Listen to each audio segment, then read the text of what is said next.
Şu an Padang restoranına geldik. Silakan. Aile arasında oturacağız, sohbet edeceğiz. Son kez veda konuşması olacak. Yemekler yenecek. Devamında da zaten yolculuğa devam edeceğiz. Selamünaleyküm.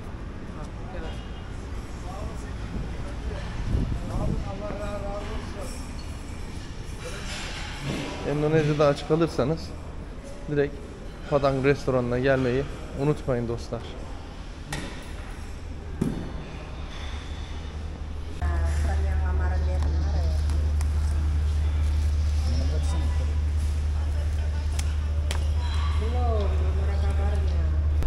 Evet efendim, yolumuza devam ediyoruz.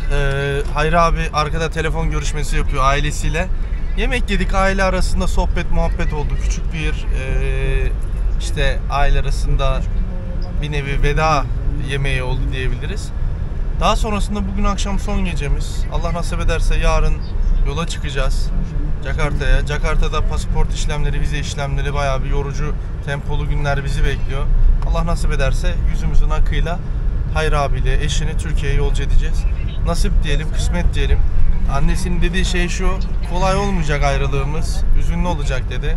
Bakalım ayrılıkları nasıl olacak, nasıl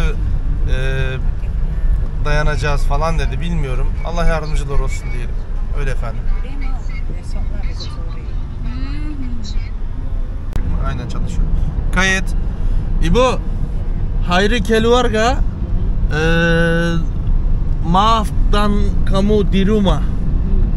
Nanti ada saya sama senin şeyin eniştenin adı neydi abi? Abangada keluarga mau hediah kamu ya 2.600.000. Okey? Saya uang kamu sebentar dulu. Nama orang Ferhat. Değil mi abi? Ferhat mıydı? Buradan Ferhat kardeşime, toprağıma, kendisi Yozgatlıymış. Selam olsun, dünden konuştuk. Dedi ki kardeşim dedi, böyle böyle dedi. Ben çok üzüldüm dedi, evlerini gördüm dedi. Emanetini teslim ediyorum, 5.000 lira gönderdin. Fazlasıyla annene, Hayri abinin annesine teslim ediyorum. İbo, 2.600.000 ya. Okey. Emanet yerine ulaşıldı, haberiniz olsun.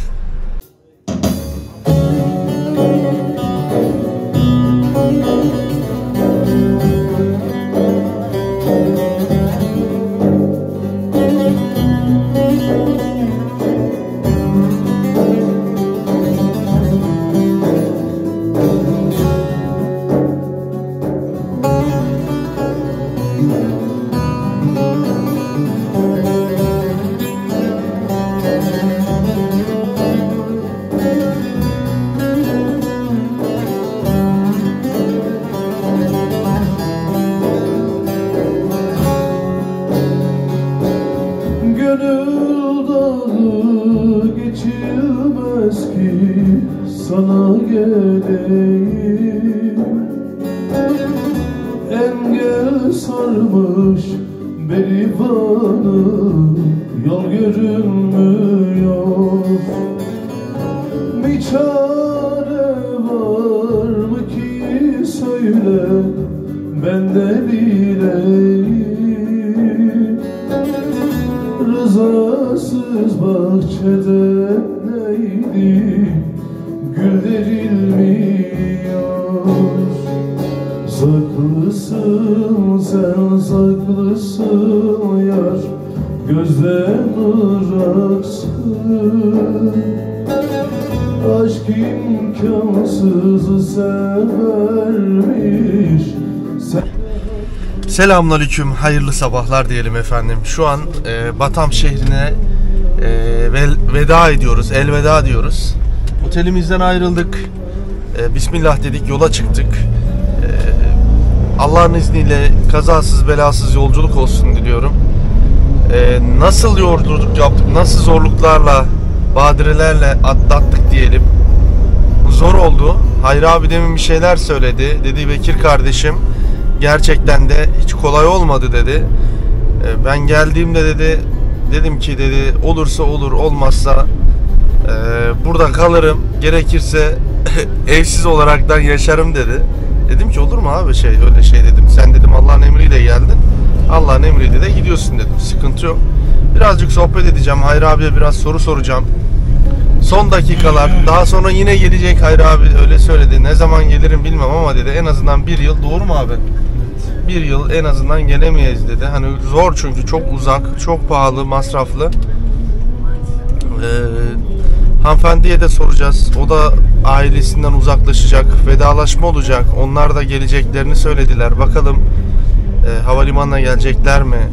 Bakalım nasıl bir ayrılık olacak? Her zaman söylüyorum. Buluşmalar çok romantik olur. Ayrılıklar çok dramatik olur. Her ayrılık gibi bu da zorlu olacak diye düşünüyorum. Hayri abi, öncelikle seni tekrardan tebrik ederim. Allah razı olsun. Kardeşim. Ne düşünüyorsun abi? Vallahi ya. Ne düşünebilir ki bir insan? Duygulanıyoruz yani ister istemez. Burada da sonuçta bir parçamız var yani. Evet. Eşim var yani dediğim gibi. Peki dedin ya, peki kardeşim benim bir ayağım burada olacak. Aynen öyle. Geleceğim. Yani devamlı bırakmayacağım Allah- onları dedin. Allah Allah bütün herkesin gecinden versin. Dediğim gibi benim bir ayağım da burada artık. Ne zaman ihtiyaçları veyahut da şeyler olduğu zaman ben ne pahasına olursa olsun geleceğim yani ben buralara. Dediğim gibi. Kolay değil. Zorlu süreçler ve badireler atlattın. Bunu da takipçilerimiz, sevenlerimiz izlediler. Bazıları yorum yaptı iyisiyle, kötüsüyle. Bazıları beğendi iyisiyle, kötüsüyle beğenmedi. Onlara buradan ne söylemek istersin seni izleyenlere? Herkesin canı sağ olsun diyorum. Türkiye'me en kısa zamanda Allah nasip kısmet ederse kavuşacağım diyorum. Eyvallah. Hadi sehat ya. Sehat. Hari ini terus to Jakarta, nanti terus to Turki. Kamu mau terus Turki? Boleh, no Boleh. problem ya. Nanti berapa tahun nanti di sini tidak tahu apa. Minimal 1 tahun. Nggak No apa-apa. problem. Bir yıl sonra geleceksin belki de dedim. Bir yıl sonra buraya gelebilirsin dedim en azından. Problem yok diyor. Hani benim için diyor, sorun değil diyor. Kadıncağız çünkü hayatının Nasıl bir hayat beklediğini kendisi bilmiyor ne ama diyeceğimi bilemedim şimdi. Hani ortamı Evet. gösterdik, Evet. insanlar gördü, Evet. geçirdi. evet. Zor şartlar, kolay değil. Evet. Devamlı söylüyorum ya dostlar. Endonezya'nın zengini çok zengin, fakiri de çok fakir ve gerçekten de daha 3-5 bölüm öncesindeki hayatı sizlerle gördük. Bir de şimdiki hayatı gördünüz. Gerçekten hiç yani seviyesiz diyebilirim. Bu ülkede herkes emekli olamıyor. Bu ülkede özel şirketlerde, örnek veriyorum, büyük şirketler haricinde özel sağlık sigortası, efendime söyleyeyim zorunlu bizim SGK gibi sigorta yok. Devamında da engellilere, hastalara, yaşlılara herhangi bir maaş verilmiyor. Benim bildiğim kadarıyla yok. Sordum, soruşturdum. O nedenden dolayı da yol kenarlarında çok fazla dilenci görebilirsiniz. Engellilerin bir şekilde bir şey sattığını görebilirsiniz. Yanlış anlaşılmak istemiyorum. Ama zengini de gösterişi çok seviyor. İnanılmaz sever. Hani işte gel şu araba benim, işte gel şu evler benim, arsalar benim, bak şunlar şöyle böyle, mükemmel mermerler, harika bir hayat, yaşam. Yan tarafında acından ölen, yani ölme mevzusu değil de hayatı rezillikle geçen, yani artık insanlar açlıktan ölmüyor. O seviyede değiliz. Teknoloji çağındayız. Vardır belki de ama zor şartlarda yaşayan insan daha çok burada. Onu söylemek istiyorum. Kıyaslama asla yapmak istemiyorum. Çok zengini çok zengin, fakiri çok fakir. Orta segmentte kimse yok. Bunu söyleyeyim. Öyle efendim. Yorumlarda birkaç tane yorum vardı. Hanımefendinin işte herhangi bir işte hastalığı falan var mı diye sormuşlar. Abi, yenge hanımın herhangi bir hastalığı vesairesi var mı? Buradan Yok. Dediğim gibi Allah'a şükürler olsun. bir ayağında aksaklık var dedin. Aynen öyle. Ufak bir Onu da aksaklık. biliyorum Bekir dedin. Doğru. Sıkıntı yok benim için dedin. Aynen öyle. Ben onun kalbini sevdim dedin. Takdir ilahi. Bugün varız, yarın yokuz. Yani isterse ne olursa olsun kabul ediyorum dedi. Yani bunlar bir engel değil aslında. Sevgiye, aşka, huzura, mutluluğa. Aslında siz daha iyisini bilirsiniz. Siz daha iyi yorumlarsınız. Tabii ki edindiğim bilgiler, edindiğim tecrübeler böyle. Sizlerle paylaşmak istedim efendim. Batam şehrine elveda diyoruz. Bakalım ne zaman gelirim bilemem. Hoşça kal Batam.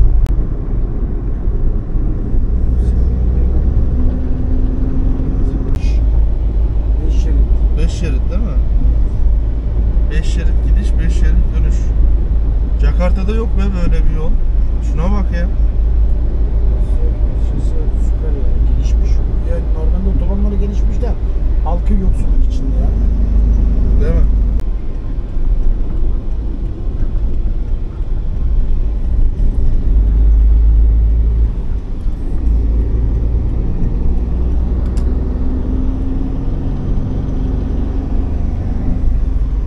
Havalimanına geldik abi.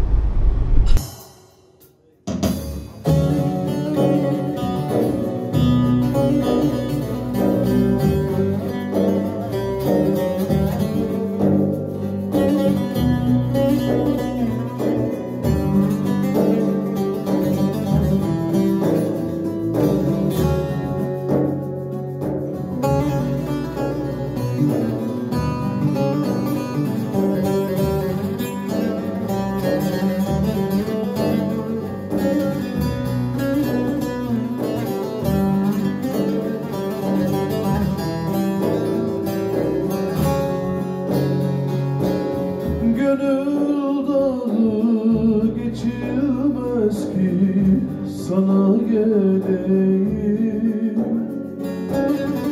Engel sarmış berivanı, yol görünmüyor. Bir çare var mı ki söyle, ben de bileyim. Rızasız bahçede neydi, gül verilmiyor. Saklısın sen, saklısın yar, gözden ıraksın. Aşk imkansızı severmiş, sen de haklısın. Saklısın ya, saklısın yar, gözden ıraksın. Aşk imkansızı severmiş, sen de haklısın.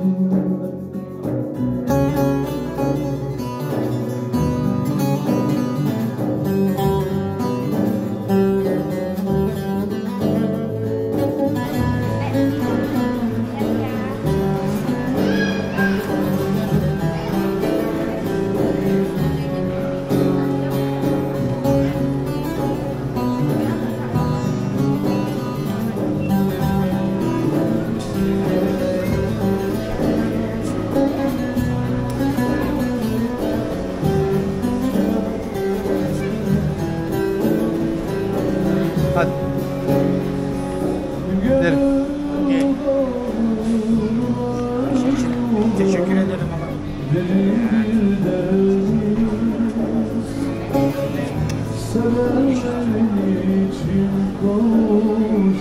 Son vedalaşma.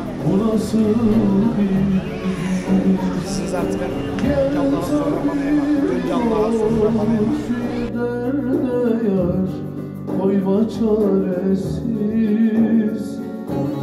görünmez yaraya neydi, el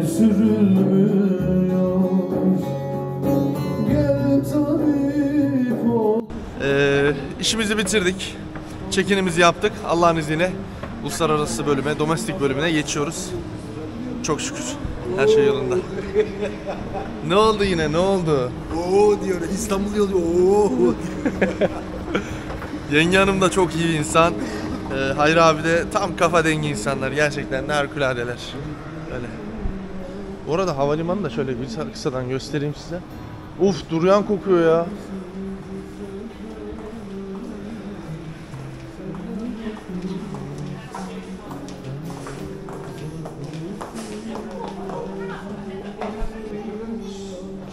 Aynen.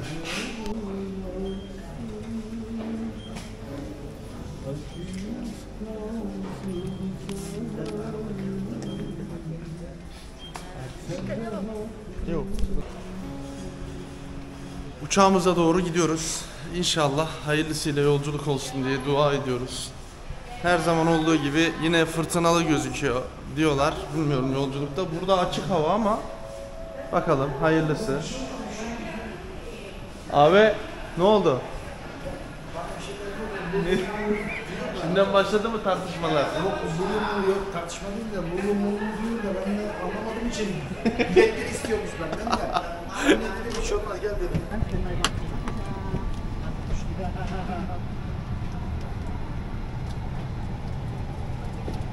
Abi buraya oturacaksınız. Şaka şaka gel. Hello. Thank you. Hemen arkada. Yine her zaman olduğu gibi acil çıkışa geçeceğiz. Bakalım.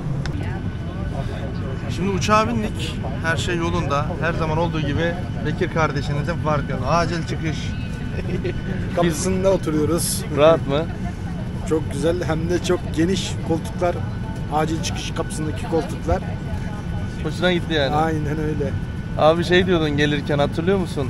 2-3 bölüm öncesi. Bekir kardeşim ben daha gitmem Endonezya'dan. Kız almadan gitmem. Ben kaçıracağım kızı diyordun. Ne oldu abi? Kaçırıyor muyuz abi? Ya kaçırmıyoruz. Allah'ın emriyle aldık. İnşallah Allah'ın emri... kaçırıyoruz kardeşim. Allah'ın emriyle inşallah İstanbul'a kadar gideceğiz yani eşimle. Hadi bismillah diyelim. Bismillah. Peki bir burukluk falan var mı? Buradan gidiyorsun son dakikalar. İlla ki burukluk, eşimin burukluğu olacak. Bendeki burukluk. Çünkü ailesinden koparıyoruz bir kızı. Onun da bir yuva kurması gerekiyormuş. O da benimle oldu. Hayırlısı diyelim, kurban oldum, Allah büyüktür diyorum. İlla ki bir gidişimiz sizinle gelişimizi olacak buraya. Çünkü neden diyeceksen benim eşim buralı. O yüzden gideceğiz, geleceğiz, göreceğiz. Onlar gelecek. Dediğim gibi. Evet. Ben de bu konu üzerinde bir şey söylemek istiyorum. Yanlış anlaşılmak istemem. Şimdi buradan evlenen kardeşlerimiz, abilerimiz ya da ablalarımız vardır. En azından durumunuz el verdikçe, en azından bir yılda, 2 yılda bir, en azından 6 ay, 7 ay öncesinden bilet bakarsanız daha uygun oluyor. Biletlere Skyscanner uygulaması üzerinden bakabilirsiniz. Google'a yazarsanız direkt oradan çıkıyor. İnsanlar ailesini bırakıp gurbetin ne olduğunu ben çok iyi bilen bir insan olduğumdan dolayı zor çünkü. Özellikle de hayatı boyunca hiç şehirden ya da köyünden dışarı çıkmamış insanlar Türkiye'ye gidiyorlar. Yıllarca gelmiyorlar. Duyduklarım, işittiklerim gerçekten de üzücü. Ona çok dikkat etmek lazım. Kendinizi onların yerine koymamız lazım. Öyle söylüyorum. Kendimden örnek veriyorum. Tabii ki çok pahalı biletler. Tabii ki masraflı. Bunu bilerek evlenin istiyorum. Sizden temennim bu. Kolay değil. Ağlıyorlar. Ayrılırken çoğu yerde video çekmedim. İnsanlar göstermiyor gözyaşlarını. Bir de bu benim gösterdiğim kişiler. Bir de günlük kaç kişi evleniyor bilmiyorum. Yüzlerce insan ayda evleniyor. Yani onu ben bilmiyorum. Benim yardım ettiğim insan sayısı bu. Hani ayda maksimum 2 kişiye yardım ediyorum. Zaten zaman yeterli olmuyor. Gece gündüz dağları taşları aşıyoruz. Yüzlerce insan bana iletişim kurmaya çalışıyor Instagram'dan, Facebook'tan. Siz de iletişim kurmak isterseniz Instagram'dan, Facebook'tan açıklama kısmında linkleri var. Ya da direkt Bekir Önal yazarsanız Oradan da direkt beni görürsünüz zaten, tanırsınız. Oradan da takip etmeyi unutmayın, cansınız. Birazdan uçağımız kalkacak. Hayırlı yolculuklar olsun diyelim. Bismillah diyoruz. Allah'ın izniyle yola çıktık. İnşallah. Allah'ın izniyle az sonra yola çıkacağız. Şu anda uçağımız hareket edip yerdeyiz şu an. Hayırlısı.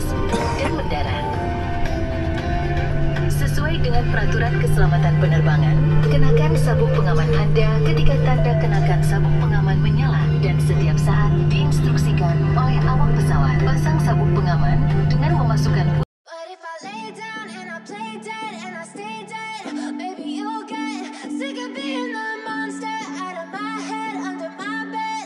Think you're something out of my nightmares, standing right there. But if I lay down and I play dead and I stay dead, then will you get bored of killing me? Silhouettes of you are like a taunt. Never really know just what you want. With you I don't ever feel calm. I can feel the sweat inside my palms. Play with me like cats and a string. You don't understand the pain it brings. You don't ever wanna give me wings. You don't ever wanna set me free. You know I'm addicted to you, and it's twisted. You've been gifted with the evil voodoo. Got me coming back for more, even when I've been screwed. Dolls full of pins, pierce my heart straight through. I got issues in my head. I like you in my bed, but you keep me on red. Oh, everything is like a test. I better not text or I'll come off desperate. But if I lay down and I play dead and I stay dead, maybe you'll get sick of being the monster out of my head, under my bed. Think you're something out of my nightmares, standing right there. But if I lay down and I play dead and I stay dead, then will you get bored of killing me? So if I play dead, Yine yemeğimizi yiyoruz. Yemekte ne var? Pilav var, tavuk var. İçecekte elma suyu. Dışarıda efsane bir fırtına. Hiçbir şey gözükmüyor. Böyle. Bu kadar da yüksekteyiz yani. 10.000 feet'teyiz.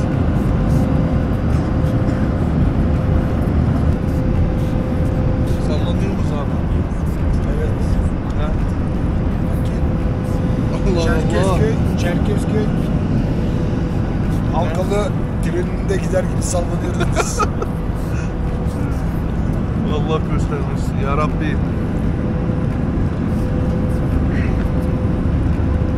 Eskiden en ufak sarsıntıda içim giderdi.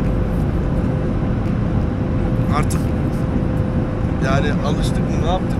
Korkularını yendim. Yendim aynen. Çok şükür. Ya o kadar sallıyor ki Hayri abi elimden tutuyor. Sakin ol abi dedim ya. Normalde ben korkardım eskiden. Hatırlarsınız eski videolarda. Böyle bir sallıyor, efsane yani.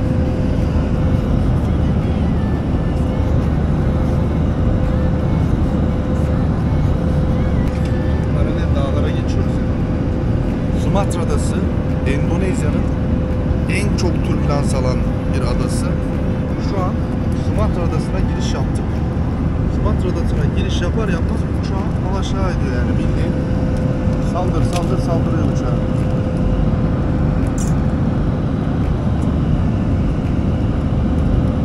Kaptan bir şekilde kurtarmaya çalıştı ama çok şükür çıktık yani o sisli puslu şeyden.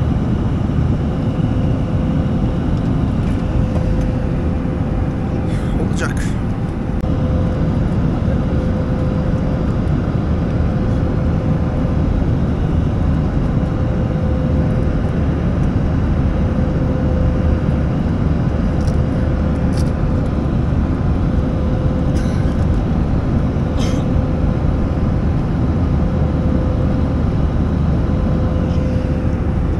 Rahmetli dedemin at arabası vardı. Tıkkıdı tıkkıdı. Aynı onun gibi. Lap lap vuruyor böyle. Alıp alıp atıyor aşağıya yukarıya.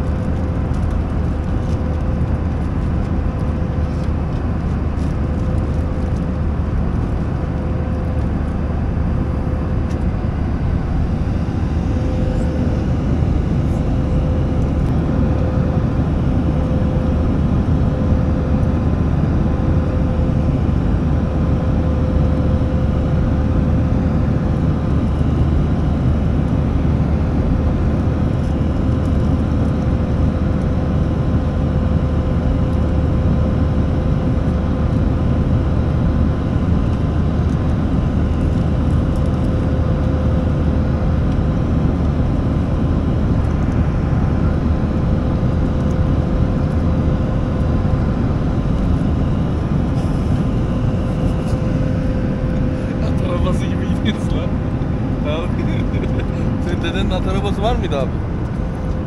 Benim dedemin at arabası yoktu da böyle çüt sürmek için arabalar var ya. Çüt Dağarlar. araba. He, ondan vardı dedemin. Hala onlar bizim köyde müze olarak duruyor. Allah Allah. Tabii kapının önüne amcam bundan 5 yıl önce 6 yıl önce şey yaptı. Onlar hala serginin altında komple. Bizim köy bir efsane ya. 5 tane Nereliydin ev var. sen? Bartın, Ulus, Abdübaşa, Gölyanı köyü. Bize Yozgat'tı kardeş.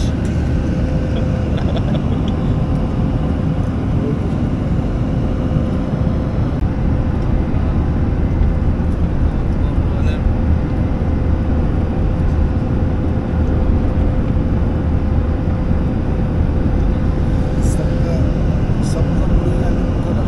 Türkmens yaşamadım. Allah. Allah. Gidiyoruz.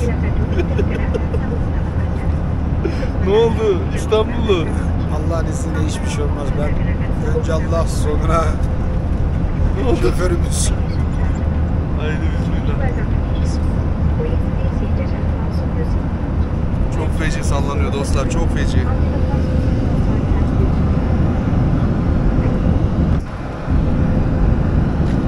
Eşhedü en la ilahe illallah. Eşhedü enne Muhammeden abdühü ve resulühü. Ya bu Sumatra'dan nefret ediyorum bak. Hep böyle türbülans oluyor buralarda.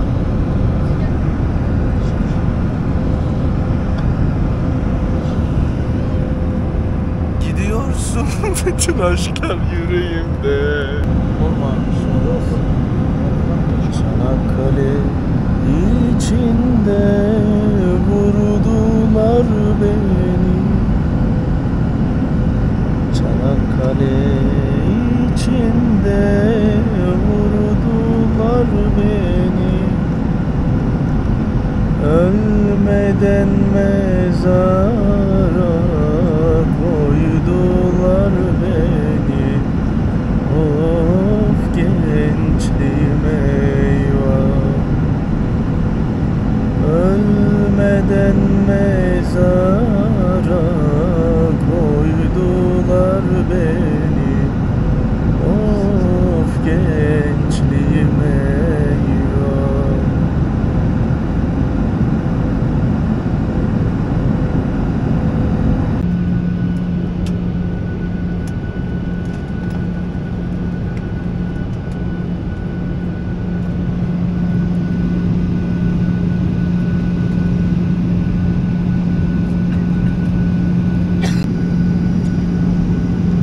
Oğlumu çok özledim ya. Gidiyorum, geziyorum dağları, bayırları, işte Endonezya'nın her yerine. Zafer beni gördüğü zaman biraz yabancılık çekiyor. Jakarta'ya geldiğiniz zaman hemen şurada bakın, balık çiftliklerini göreceksiniz. Bunların hepsi balık yetiştirme yeri. İnanılmaz fazla, çok fazla. Şimdi gözüküyor mu bilmiyorum kamerada ama buralar balık çiftliği dostlar.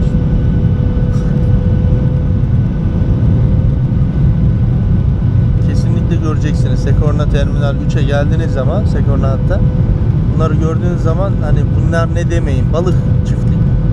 Öyle diyorlar. Yavaş yavaş inişe gerçekleşiyoruz.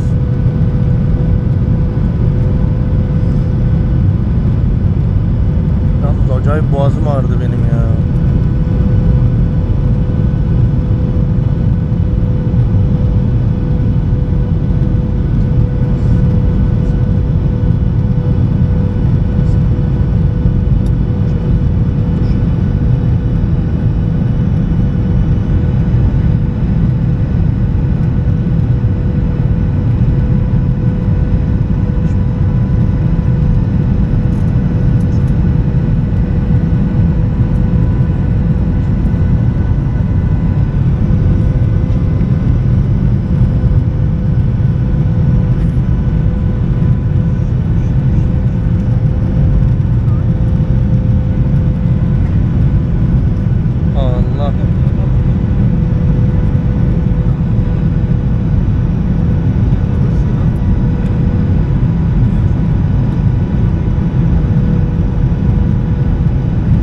burası Jakarta Tangerang bölgesi.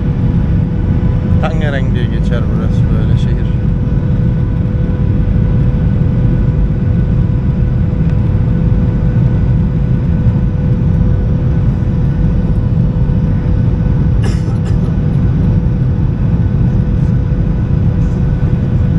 Nasıl sallıyor değil mi? Korkuyor musun?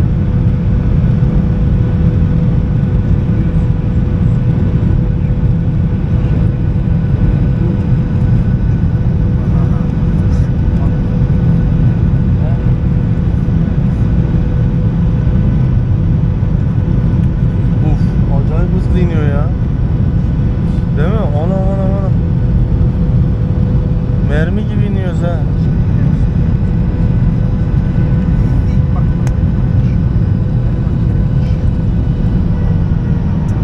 Bismillah.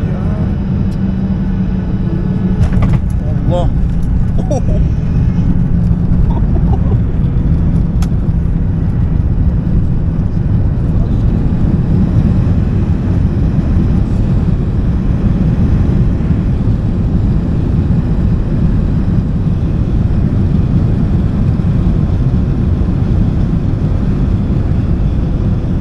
Çocuk bile korktu ya. Türbülanslı bir uçuştu. Sert bir iniş gerçekleşti. Ne düşünüyorsun? Allah'ın izniyle her gidişimizde bir dönüşü Doğruyu söyle. vardı. İlk defa böyle bir türbülansa girdin. Buradan giderken gelirken türbülans çok vardı. Batan'a giderken ve Jakarta'ya gelirken çok türbülans vardı. Şu anda kulaklarım hissetmiyorum yani. Kulaklarımın Dediğim kadar varmış değil mi? Hani Evet. videolarda diyordum ya, Endonezya'da türbülans çok fazla, dikkat edin. Özellikle yağmur sezonlarında çok dikkat etmek lazım. Öyle.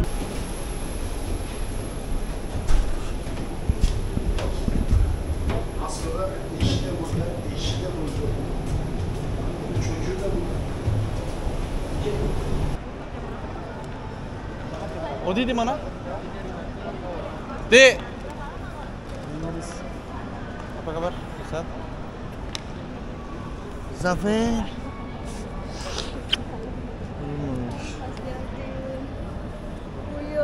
Uyudu bebeğim ya.